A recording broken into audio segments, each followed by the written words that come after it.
didn't have to knock me out, but I'm still holding the throne. You never know till it's over. So pretty it hurts.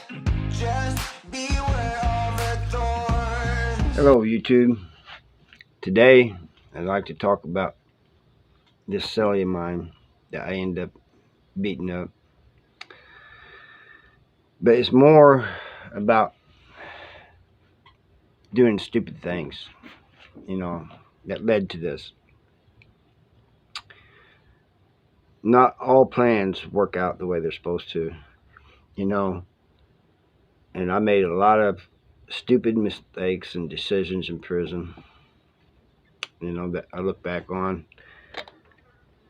And I just laugh about them now, but most of them. So I've told about this cellie before, and but I'm going to elaborate on it. Now, I told you in Farmington that it was split into two sides, A side and B side. A side had regular people on it.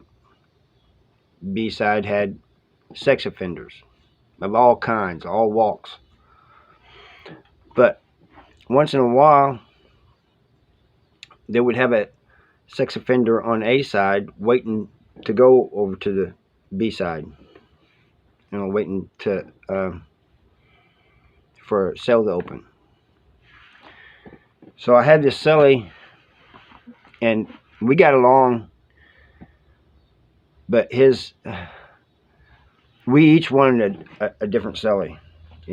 He had a partner of his he wanted to move in with, or have him move in with him, and I had somebody I wanted to move in with. So he tells me, he said, "Harv, I know I can't talk you into this, but," he said, "especially considering why you're in prison." But he said, "My partner lives down there with this guy, and I'm wanting him, I'm wanting to sell with him.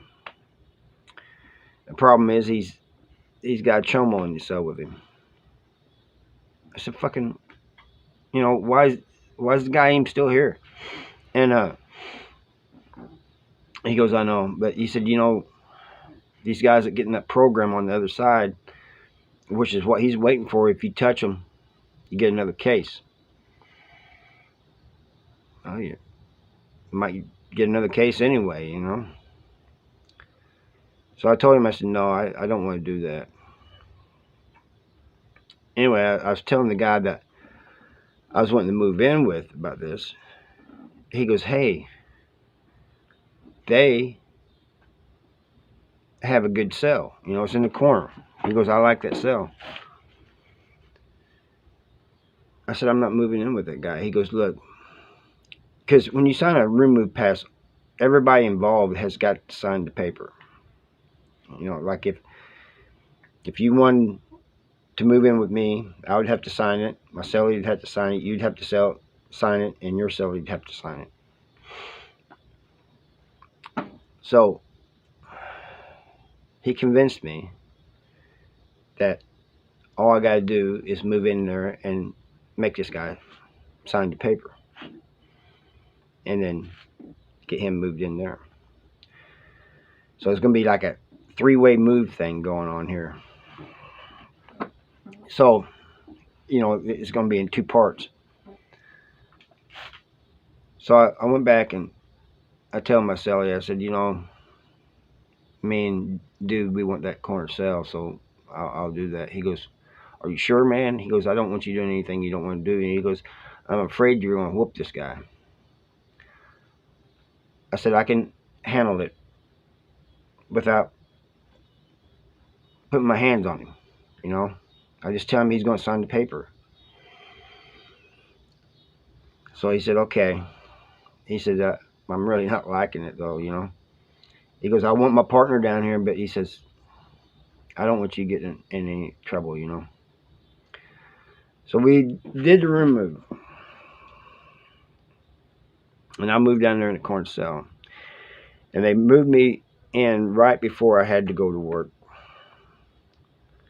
And when I moved in, I told him, I said, you're moving out. Um, I have somebody else that's moving in here, so we'll sign the paper, and he'll move in, and you'll move out somewhere. That's the way it's going to be. So I started to walk out. He goes, that's not the way it's going to be. I'm not moving anywhere. I said, yeah, yes, you are. I said, there's no talking about this. You are. Because you and I are not staying cellies. He goes, I know. Because I'm going to the other side and getting in that program. And I said, no. Whether you go in that program or not is no concern to mine. I said, but you're going to sign that paper. He said, no, I ain't. So I slapped him. What we call bitch slap. And I said, yes, you will. And I walked out. And he comes out. Now you got to realize the wing is full of people. And he says, you got to come back in here and finish it. So I walked back in. Now I whooped him. Now leave. That wasn't a fight. You don't get no points for that. Anybody could have whooped this guy. It's nothing, something you can brag about. You can't brag about that because I was just a soft ass dude with one of those cases. So I go to work and I tell one of the guys I'm working with, I said, hey, I told him what happened, and he goes, man, just act like you banged your hand against, when he's moving his cart, banged it against the wall. And they said they'll fill out accident report. So I did, and he was a witness for it. Filled out accident report. He signed it as a witness. Staff signed it. And I go to medical. When I walk in medical, 2 white shirts, a major and a captain or a lieutenant, I can't remember, walked in behind me and said, let me see your hands. Showed my hands.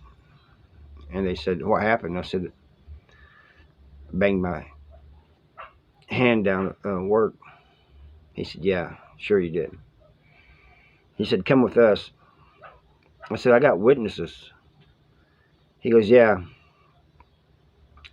Don't believe your witnesses. They're going to take your side. So I go up to their, I don't know what you'd call it, major's office, captain's office, whatever it is. And they said, look, we took your cellie to the hole because he's got a black eye and a couple of other bruises. And what do you guys say about that? And I said, well, I saw that too. And he told me he got hit with it. There was snow and ice on the ground. I said, he told me he got hit with some ice. Somebody threw a ball of ice at him. He goes, yeah, he told us that story too. And I'm thinking to myself, really? He actually said that?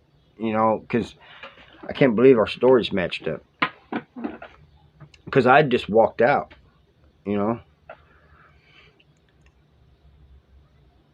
And so they was talking about locking me up. And I said, look, if you lock me up for something I didn't do, I said, I'm going to have my people all over. They're going to make life miserable for you. And so he calls down there and to the hole where the guy's at and talked to them. And they told him he's swearing to his cell he didn't hit him. So they tell me, we're going to let you go. But know this, we're going to be watching you and all your cronies. You let them know. And then there was another white shirt there, and he said, yeah, let them all know I'm going to be on that yard starting Monday. and I'll be keeping an eye on all you guys. So I said, all right. I said, I'll be sure to do that.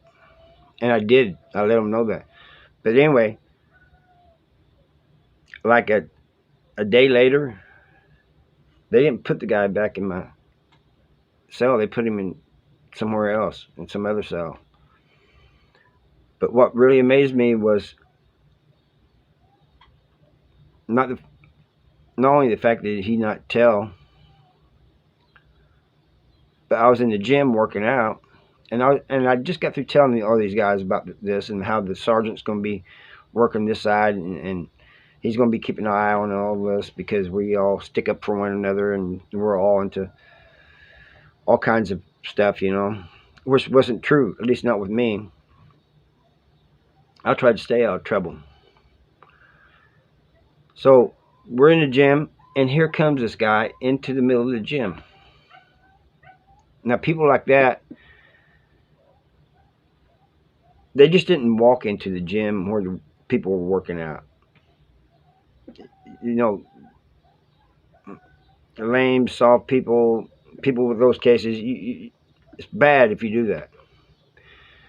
But he walks right in there, and he tells me, he goes, hey, I didn't tell on you. I said, I know you didn't. I said, but you need to get the hell out of here. He goes, no, I just wanted to let you know.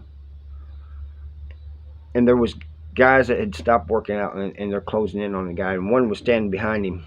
So when this guy turns around, he bumps into him. And the guy shoves him. He says, you want to run into me? And I'm thinking, man, this ain't good. So I tell these guys, hey, do not put your hands on him. I said, this is all going to come back on me. I'm telling you, it's going to come back on me. They said, oh, you bruised him up a little bit. You gave him a black eye. He needs to be fucking really hurt. We need to whoop his ass. I'm saying, guys, look, I understand and I agree with you, but let him walk out. And one of them says, man, I can't believe you're sticking up for this dude. I said, I'm not really sticking up for him. I'm not wanting to get in trouble. They're watching us. And I said, as far as you go, I got something to say to you anyway. And he goes, what? And this actually happened. I said, they told me up there, I said, I ain't believing it until it comes from you, But I want to know what they're saying about, I want you to know what they're saying about you. And maybe you can clarify what they're talking about. And he said, what? I said, they told me that you were a booty bandit. I said, now, word gets around. We would have heard it by now, so I think he's just talking out the side of his mouth. And he goes, yeah, there's nothing to that. He goes, and I'm going to go say something. And he does. He leaves the gym right there and walks straight up there. And he comes back, and he said, he claims, he's up there saying it's true. He goes, I'm about to go in the hole over this. But, and I think he ended up going to the hole. I think he went back up there and he got into it with them, and they cuffed him up and took him to the hole. But the dude I was trying to get in the cell with, he finally got in, but it wasn't like the next day or anything. It was like a week later. And we got him moved in. And he was telling me, he goes, man, I thought you was gone. He said, man, why did you do that? I said, the guy said he wasn't going to sign the paper. And so what was I supposed to do? He goes, we could have just me and you could have just came up on him and said, hey, you're going to sign this paper. He goes, my cellie would have done it too, because my cellie was wanting to whoop him once he got in the cell. He goes, because I was telling myself, yeah, you ain't gonna like this guy, and he goes, what is it? He goes, oh, I want him in the cell because I'm gonna beat him down. And I said, well, it all worked out, you know. He goes, yeah, but he goes, it could have went the other way. He goes, you could have got another charge. He said, we wouldn't have got to be cellies. He goes, you would have got more time, whatever, you know. At least even your parole here and put back some. He says, I agree with you. You know, these guys don't need to be on the yard, because I've always said that these guys do not need to be on the yard. And there's two reasons why I say that. These guys with these cases. One is they're creeps. You know, they prey on children, and they should not be walking around in the yard. They shouldn't have their own yard on the other side. That just blows my mind. They should be in PC, the hole or something, and they shouldn't be just doing like 5, 10 years. They should be doing a lot of time. But that's neither here or there. The point is, they shouldn't be on the yard, in my opinion. The second reason they shouldn't be on the yard is because somebody else is always going to whoop them, beat them up. Like I did one video where a guy was beating one up and he accidentally killed him. He didn't mean to kill him, but he killed him and he got another charge. Murder charge. So these guys that are not creeps, have these cases, are getting more time and more charges because these guys are on the yard where they shouldn't be. My rant is over. I'm sorry. I hope you guys forgive me. Anyway, I talked to a couple guys in the prison, and you know, I'm in contact with them. One of them wants to tell me about his life and stuff, and what's going on in prison now, because it's changed a little bit since I've gotten out. And he wants me to put it here on YouTube. I don't know how to do that, and I told him also, I said I'll ask you guys if you guys know how to do that. You know, because he calls, so I don't know how to do this by phone. Number two, would you guys be interested in that? Because I won't do it if you guys are not interested in that. But I really don't know how to do it anyway, and I told him that, and he thinks there's got to be a way, and I haven't figured out how to record on my phone, and it would just be an audio anyway.